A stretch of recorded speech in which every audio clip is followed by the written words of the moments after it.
primer invitado y para mí es, como siempre, un gusto tenerlo aquí y estoy hablando del doctor Eduardo Vega. El doctor Eduardo Vega ha sido defensor del pueblo, como ustedes saben, y ha cumplido un papel muy importante en la Defensoría del Pueblo durante su paso por ahí, que la Defensoría no solo se fortaleció, sino hizo cosas muy importantes.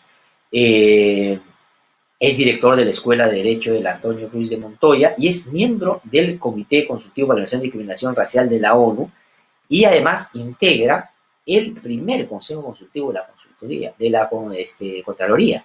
Esto es muy importante, ¿eh? El primer Consejo Consultivo y es el primer integrante y hay que saludar eso por la trayectoria que tiene Eduardo Vega. Siempre es un gusto conversar con el doctor Eduardo Vega. Qué gusto saludarlo. Muy buenos días. Muchísimas gracias por atendernos. Sí. Muy buenos días, estimado Glatzer. Gracias por la invitación. Siempre dispuesto a poder colaborar, sobre todo en coyunturas siempre tan complicadas como las que ocurren en el país. Aquí estamos, Glatzer. Sí, pues, ¿qué tan complicada es esta coyuntura, doctor Eduardo Vega, de cara a lo que el fin de semana ha publicado el diario El Comercio? Y sin lugar a duda va a ser el tema central de la discusión, no solo política, sino incluso también fiscal y judicial en los próximos días. Esto de que podría el presidente de la República estar involucrado en autocorrupción al recibir 1.000.000 de soles a cambio de un favorecimiento ilícito a las empresas Obrainsa y Astaldi para hacerse de una obra cuando era presidente del gobierno regional de Moquegua. ¿Cómo ubicamos para que se haga lo correcto, que es investigar? ¿Dónde ponemos todos los datos que se han podido conseguir? Bueno, yo creo que en general los tres comentarios iniciales que me provoca un caso como el que hemos conocido el día de ayer es uno, efectivamente estamos ante un caso que merece una investigación. Yo creo que eso está claramente establecida. No hay que adelantar ya conclusiones definitivas, pero sí hay que desarrollar una investigación muy clara que pueda efectivamente llegar a tener conclusiones finales. Uno. Dos, creo que esas investigaciones hay que sacarlas del ámbito de la política, sino que estén principalmente en el ámbito de la justicia, en el ámbito del Ministerio Público y posteriormente del Poder Judicial. Creo que ese es un elemento central que yo creo que añade a lo que hemos visto ayer, ¿no? Creo que invocaría la suficiente madurez para decir esto tiene un canal, hay que investigarlo y el canal es el Ministerio Público. Creo que entra ahí un elemento central. Y el tercero es, yo creo, volver la mirada a lo que ocurrió y a lo que sigue ocurriendo y las consecuencias que sigue trayendo todo el caso Lavajato y, por supuesto, el Club de la Construcción, estimado Glatzer. Creo que nos habíamos, a partir de todas estas tensiones entre el Ejecutivo y el Congreso de la República, olvidado que allí a la base había un caso tremendo de corrupción de los últimos años que se habían destapado a partir del 2016, 2017 en adelante. Y que aún no tenemos resultados definitivos, pero que sin duda no podemos quitarle la atención, no podemos debilitar ese tipo de investigaciones que están llevándose adelante y que, por supuesto, alentar al Ministerio Público para que los lleve de la manera más correcta.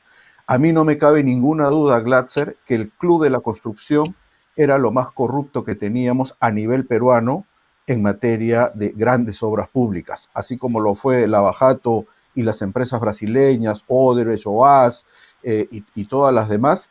En el caso peruano, este Club de la Construcción representaba eso mismo y estábamos hablando de varias empresas, ¿no? Obrainsa, COSAPI, Graña y Montero, ICSA, Hidalgo y otras más que están en plena investigación, que muchos de sus altos funcionarios quieren acogerse a la colaboración eficaz y están en ese proceso todavía de hacerlo, pero hay varios pedidos que se han hecho y que probablemente en ese sentido están estas declaraciones que hemos conocido del día de ayer.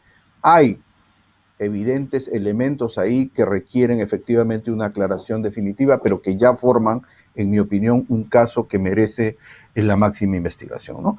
Y por otro lado, en el ámbito político, creo que tú lo has referido, es necesario, ¿no?, que esta pequeña primavera que hubo entre el Congreso y el Ejecutivo para tratar de sacar adelante normas importantes para el país, ojalá se mantenga.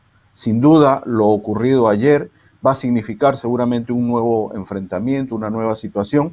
Hay que decirle a nuestra clase política, a nuestra clase dirigente, calma, tranquilidad para enfrentar esta situación, sin descuidar, sin decir que esto significa impunidad nuevamente, pero que efectivamente el país requiere atender los temas urgentes de la pandemia, atender la reactivación económica, el empleo. Muchos reportajes también del fin de semana hablan de las dificultades que vamos a tener para una reactivación del empleo, y por otro lado que las investigaciones sigan su curso en los ámbitos de la justicia que le corresponde, ¿no?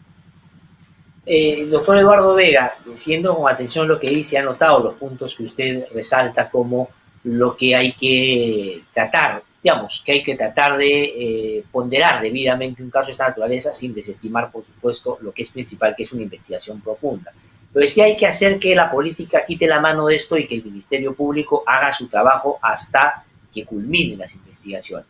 Pero es inevitable el componente político, porque el Congreso hace 3 semanas discutía una vacancia presidencial. Y de hecho, ya hay por lo menos una agrupación política, que es Unión por el Perú, que ha dicho que va a empezar a correr las firmas para presentar una moción de vacancia para el presidente de la República.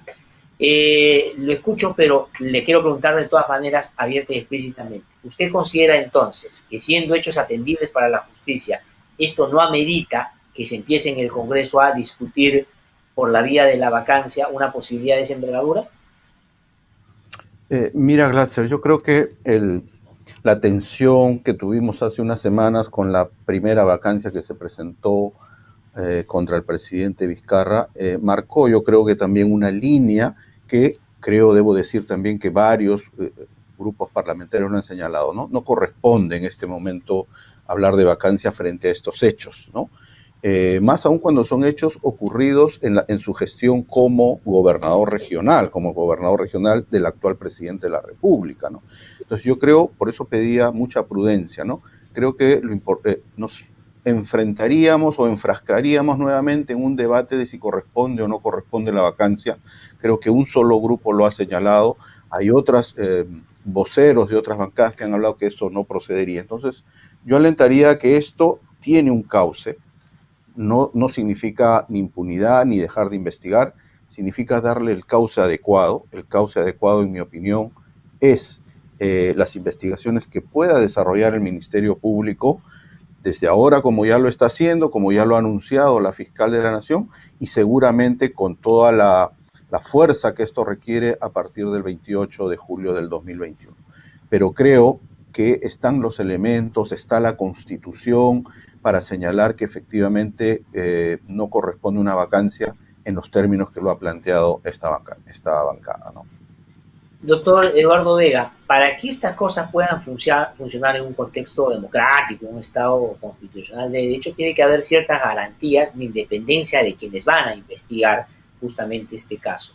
Las hay ahora en el Ministerio Público para hacerlo debidamente, porque es curioso, porque en los últimos días, a propósito de este y otros casos, se ha dicho lo siguiente, que por un lado se le acusa al Ministerio Público de no querer investigar al presidente y a su entorno cercano. Y el presidente de la República ayer más bien dice que el Ministerio Público está de manera desproporcionada haciendo cosas que pueden generar, digamos, otro tipo de situaciones. Lo ha dicho expresamente en relación a las personas cercanas a él, que ha terminado comprometidas en el caso conocido popularmente como Richard Swing. ¿Hay en este momento, diría usted, independencia del Ministerio Público y del Poder Judicial para, al margen de cualquier circunstancia, actuar con severidad donde corresponda, pero también, digamos, con objetividad, para que no se genere tampoco, por supuesto, ningún tipo de persecución a nadie de manera indebida? Sí, en general creo que sí, Glatzer. Creo que estamos en un momento en que el Ministerio Público ha dado señales muy claras de independencia y que efectivamente ha tenido avances en distintos procesos vinculados con la gran corrupción que hemos tenido en el país, ¿no? Creo que la formación del grupo especial para el caso Lava Jato es una muestra de ello.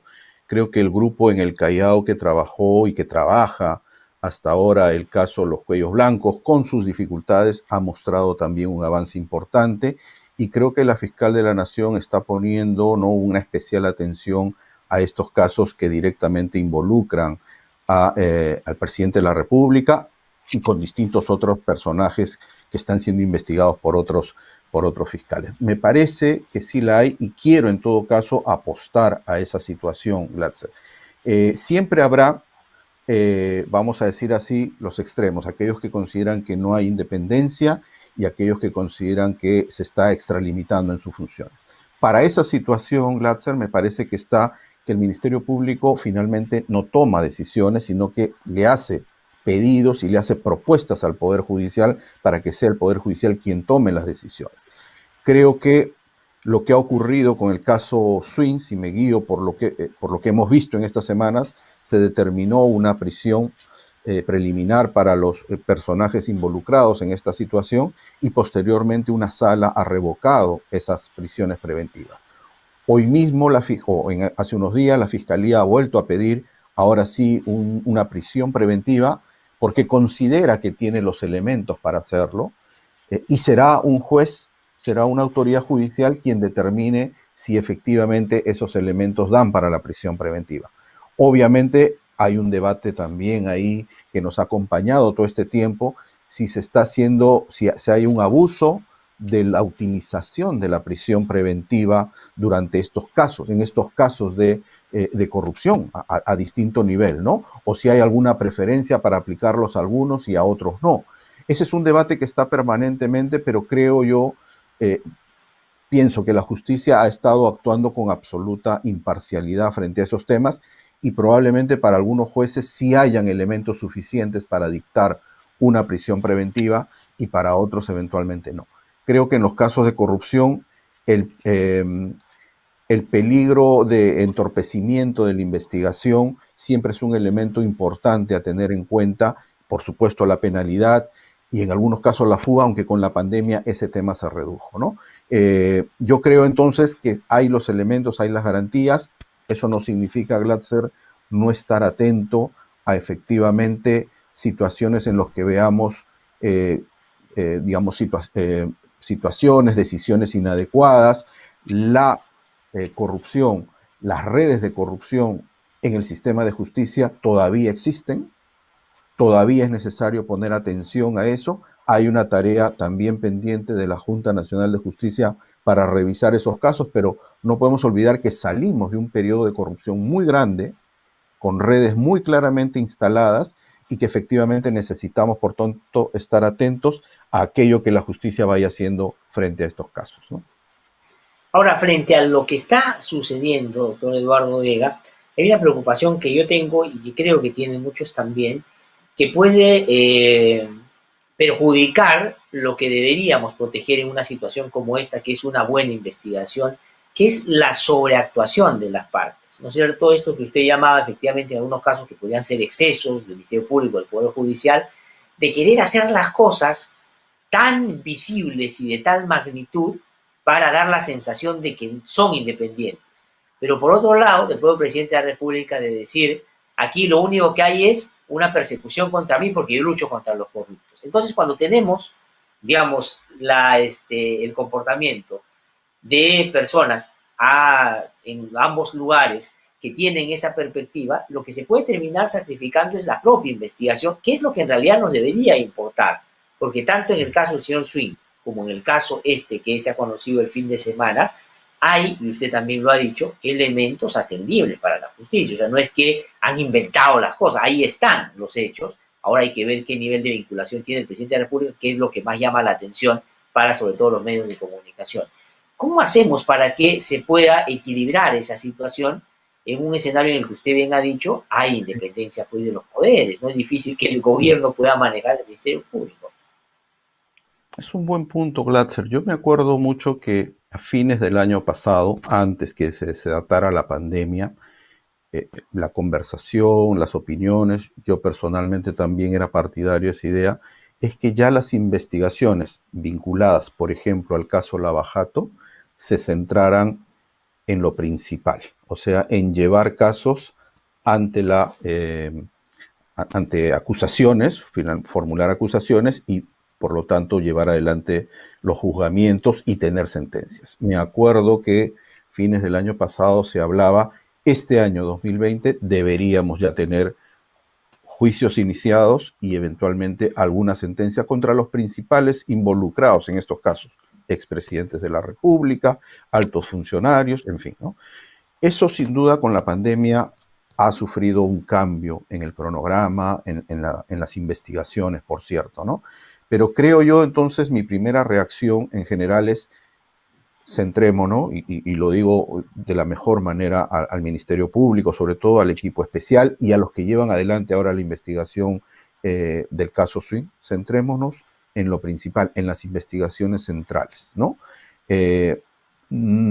Evitemos al máximo distraernos por efectivamente las prisiones, que siendo importantes, yo creo que en algún caso se pueden ver desproporcionadas. En algunos casos yo sí considero que era necesario aplicar prisiones preventivas, no siendo la regla, pero creo yo particularmente, a pesar de haber sido defensor del pueblo, creo que en algunos casos sí ameritaba prisiones preventivas. Pero bueno, no nos perdamos en eso y vayamos al centro de los expedientes, de las investigaciones, llevemos adelante juicios y resolvamos estos casos, que no es fácil, porque sin duda son casos cada vez que aparecen más elementos, son complejos, en fin, ¿no? Entonces, ese es el primer elemento. En el caso Swing, igual, yo pienso que hay elementos muy importantes para continuar con una investigación sobre el fondo del asunto, ¿no?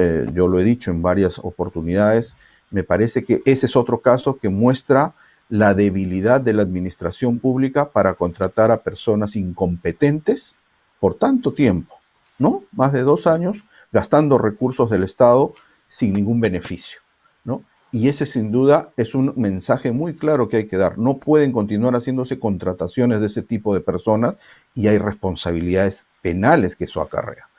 Eso tiene que ser investigado, habrá que definir cómo se va a llevar adelante, quiénes son los responsables de ese asunto, se han visto envuelto personas tanto del entorno más cercano al presidente, el propio presidente está señalado ahí como una de las personas involucradas y por supuesto personal del Ministerio de Cultura, ¿no? Entonces eso tendrá que seguir su camino, pero centrémonos en el caso importante y no nos distraigamos en las prisiones preventivas que muchas veces lo que hacen es distraernos y la ciudadanía a veces no entiende cómo que lo mandas a prisión, lo dejas libre y el caso termina dilatándose de manera innecesaria.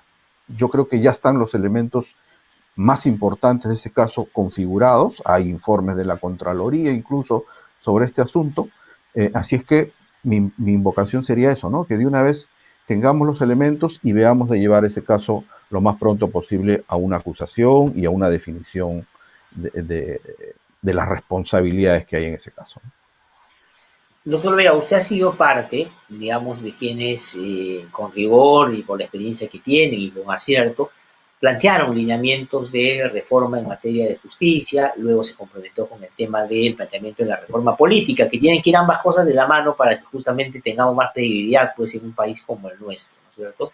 Pero sin embargo el Congreso de la República, y quiero situarlo ahí, tiene una serie de expresiones en los últimos tiempos que muy tempranamente llamaron la atención porque se supone que este Congreso nos iba a referir un momento nuevo en la política, porque si el anterior era insostenible e impresentable, para usar un término no necesariamente que usted comparta, pero para describirlo, lo que tenía que venir era uno mejor de todas maneras, aunque sea un poquito mejor, pero mejor, porque no podíamos regresar a esas prácticas. Sin embargo, hay con mucha facilidad ya una comparación donde a veces este Congreso inclusive gana en algunas cosas al anterior.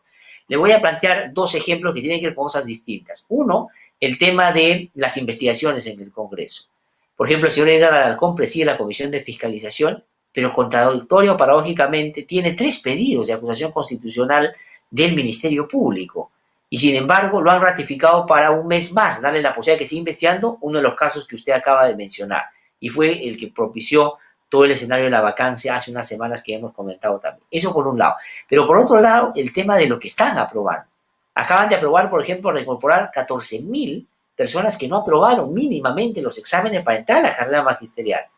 Y lo que sí lo hicieron ahora dicen, entonces, ¿para qué yo estudié, para qué yo me preparé, si después una ley puede meter a todos? Hay un problema. Y podría poner otros ejemplos del transporte, en fin.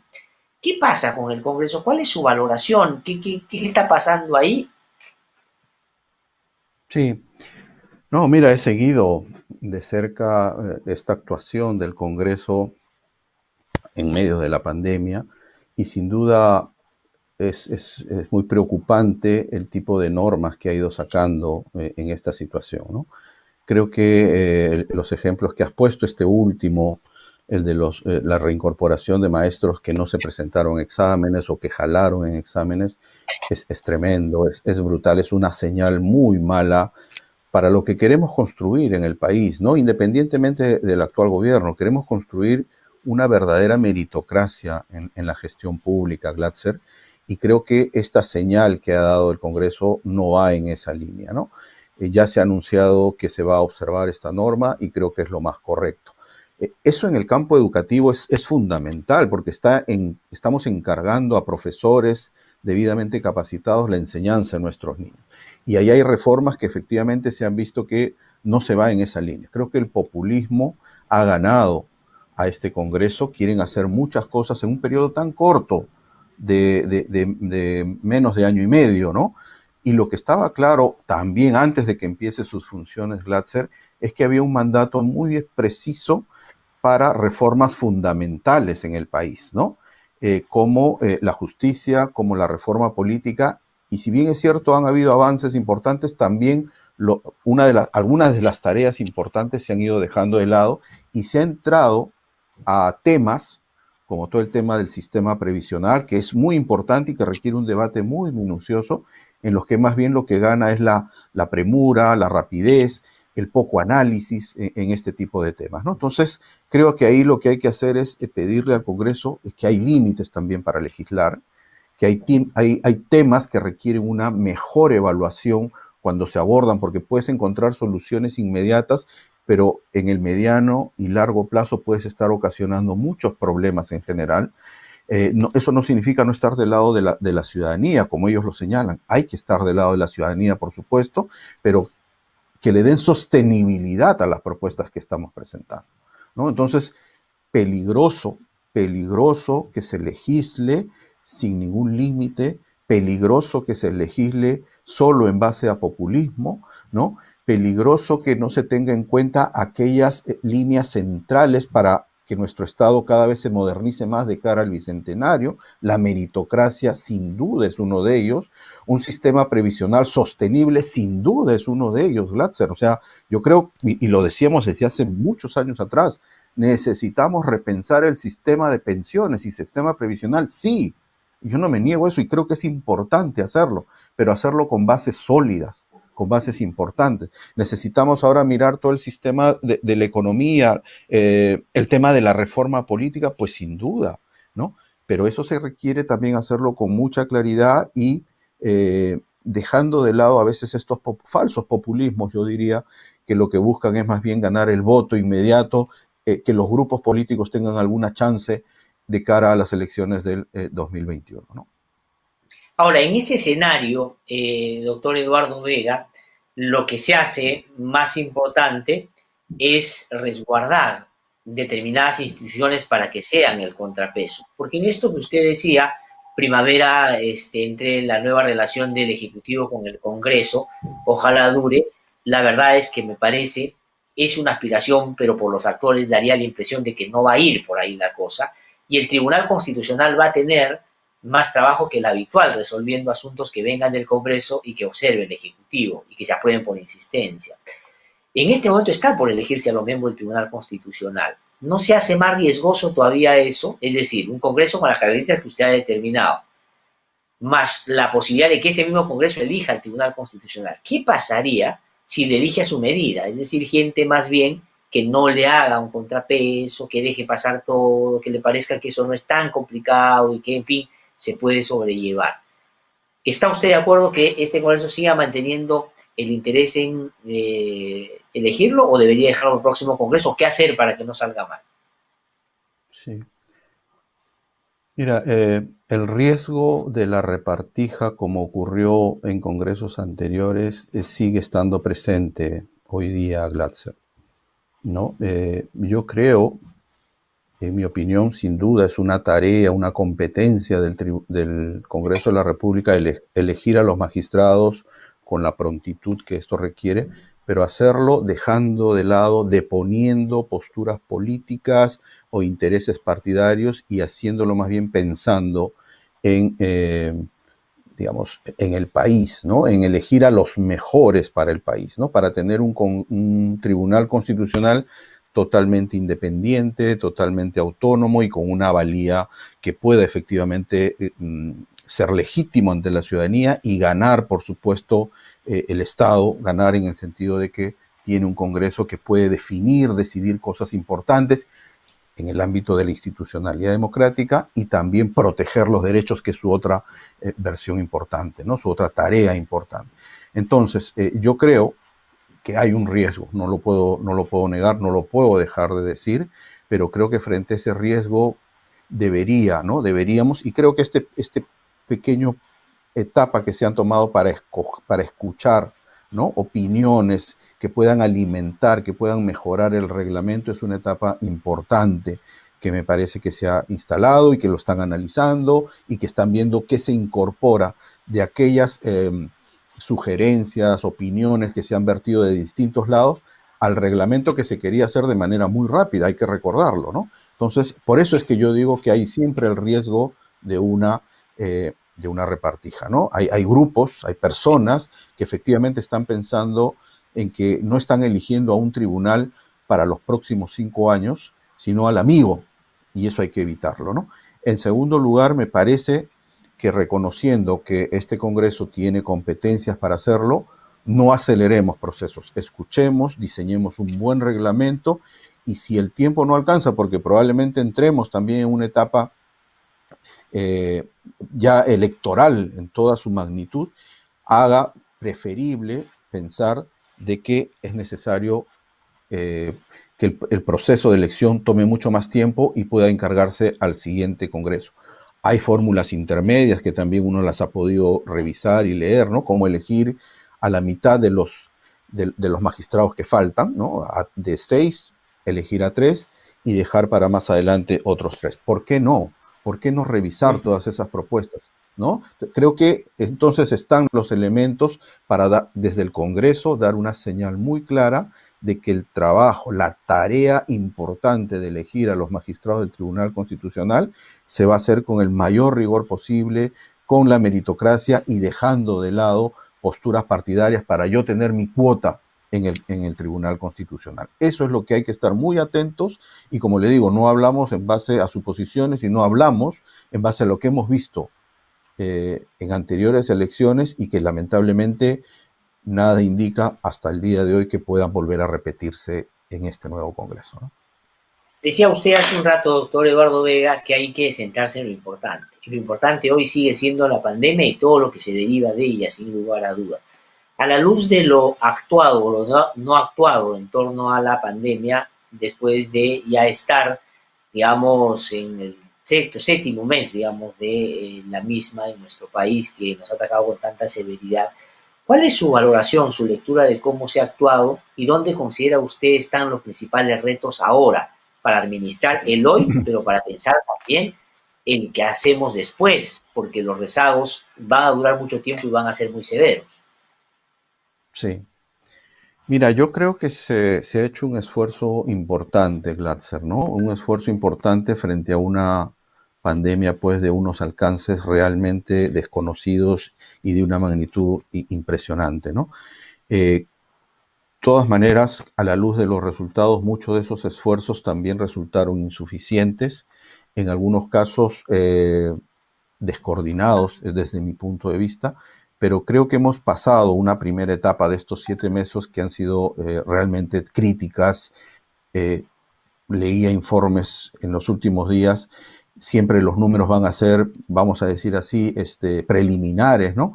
Pero estamos arriba de los 80.000 muertos según algunos datos, ¿no? Más de los que murieron en la época de violencia, por ejemplo, ya, ¿no? O sea, más de los que murieron en cerca de 20 años de violencia en el país.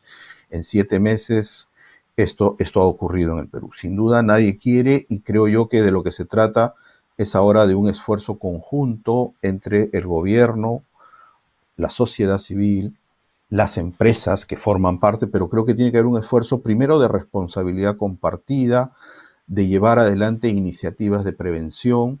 El riesgo de esta segunda ola, que ya se ha visto en otros países, en Europa, está muy latente y por lo tanto no nos puede nuevamente tomar desprevenidos, sino que necesitamos que el sistema de salud, el sistema de prevención, el sistema de detección a través de las pruebas y el sistema de aislamiento puedan funcionar de manera mucho mejor, y ahí es donde se requiere un esfuerzo mucho más coordinado entre las distintas autoridades, ¿no? Creo que esa va a ser la mejor manera de poder responder a esta etapa en la que sin duda ha habido una baja en las últimas semanas. Entiendo que ha habido una baja sustantiva en el número de muertes, en el número de contagios, pero eso no puede significar que nos descuidemos. Y lo otro es, creo yo, que ya hay también reportes de cómo estamos avanzando en relación con la vacuna, ¿no? Creo ahí que se puede hacer una tarea mucho más activa para asegurar el mayor número de vacunas de cara a lo que pueda significar el próximo año y poder de alguna manera enfrentar situaciones tanto en la escuela. Por ejemplo, se habla de retomar la escuela, pero eso no sería posible si es que no tenemos un buen sistema de vacunas, o en las regiones que han tenido una situación más crítica, que esto también pueda prosperar, ¿no? Sí, doctor Eduardo Vega, para terminar, agradeciéndole muchísimo, como siempre, por su participación, le pregunto lo siguiente. Sin duda, como usted bien ha dicho, hay que centrarse en lo principal, hay que seguir atacando los problemas, estos que usted ha descrito bien y se derivan de la pandemia, pero también estamos a puertas de un proceso electoral. De hecho, hoy día, por ejemplo, es el último día para que autoridades públicas como gobernadores, alcaldes renuncien si quieren participar en el próximo proceso electoral, y otros funcionarios también. Pero mi pregunta es, mientras lo escucho, ¿cómo hacemos para que no solo el debate, sino el resultado de la elección se centre en dar en el voto, ¿no es cierto?, garantía de que quien elijamos sea personas que puedan manejar el momento que se viene y no gane la demagogia, el populismo, que no gane también esas lógicas autoritarias, ¿no es cierto?, que lamentablemente suenan bien en el momento en el que se dicen, pero después nos dejan problemas serios que cuesta mucho tiempo reparar, y en fin, todo esto, ¿no? Porque va a depender mucho de cómo terminemos después de la pandemia, o sea, la gente está ya perfilando un poco. ¿Cuál sería el perfil ahí que se Sí, necesita para lo que se viene? sí, mira, yo creo que hay que cerrarle el paso a los populismos, a los autoritarismos, ¿no? Y esta es una tarea de todos los ciudadanos, de todos los que estamos atentos a que el Perú realmente progrese y encare el bicentenario con una mayor democracia, con un mayor respeto de derechos, con la posibilidad de dialogar, ¿no? De reconciliar al país, de dejarnos tantos de posturas que nos dividen más, ¿no? Entonces yo creo que hay que buscar partidos realmente democráticos, ¿no? Ver las trayectorias de las personas y que a quienes elijamos efectivamente puedan ser una garantía de fortalecimiento de la democracia, de fortalecimiento de los derechos y, por supuesto, ¿no?, de integridad, que creo que es un elemento central hoy día en la función pública, ¿no? Personas que nos garanticen absoluta integridad. Muchas veces, y ahí están las encuestas, ahí están los datos, ese tema no ha estado en la agenda cuando decidimos por quién elegir. Que sean personas íntegras, personas intachables, eso no ha estado. Y está en nuestros votos, está en nuestras manos saber a quién vamos a elegir en esa situación, ¿no? Entonces, creo yo que los ciudadanos somos muy conscientes y nos damos cuenta muy rápidamente de cuándo estamos frente a un populista, cuándo estamos frente a un autoritario, cuándo estamos frente a alguien que no es íntegro y honesto en su forma de actuar, ¿no? Creo que hay una responsabilidad que nos va a caber a todos. Obviamente esto pasa primero también porque los partidos que van a entrar en pugna, que van a competir en estas elecciones, nos ofrezcan a sus mejores cuadros, a sus mejores personas. Ya estamos viendo nuevamente estos vientres de alquiler que existen y que están ahí presentes en el escenario político, ¿no? Hay que tomar nota de eso, hay que estar muy conscientes de eso. Ojalá que las nuevas reglas que se han ido aprobando, Glatzer, ¿no?, para las elecciones, para el financiamiento, ¿no?, sean efectivamente reglas hasta donde ya se han aprobado y donde ya vamos a entrar con esas nuevas reglas, nos den una mejor garantía de un proceso electoral mejor de los que hemos tenido hasta ahora, ¿no? Y que elijamos en aquellas personas que primero sean una garantía de honestidad. Hoy día podemos escudriñar al detalle a los candidatos y saber cuáles son sus problemas. Dejemos de lado a los populismos o nacionalismos exacerbados y dejemos también de lado a los autoritarismos que tanto daño han hecho en el país, ¿no? Doctor Eduardo Vega, le agradezco muchísimo, como siempre, por su participación en el programa. Siempre es muy importante, interesante tenerlo. Vamos a seguir conversando seguramente y le deseamos lo mejor. Y en fin, vaya las reflexiones que ha hecho con nosotros esta mañana, efectivamente avivan o motivan. Ojalá que se centre la atención en lo importante, que es lo que todos deberíamos procurar ver, ¿no es cierto? Y resolver a la base. Muchísimas gracias, doctor Eduardo Vega, ha sido muy Muchísimas amable. gracias. Que vaya muy bien. Muchísimas gracias. Doctor Eduardo Vega ha conversado con nosotros, él, como ustedes saben, ha sido defensor del pueblo y ha desarrollado toda una trayectoria en defensa de los derechos humanos, en defensa de la institucionalidad, y hoy también desde la academia impulsa que estos procesos no se agoten, que sigan dándose, y por cierto, ojalá que en algún momento podamos tener resultados firmes frente a ello.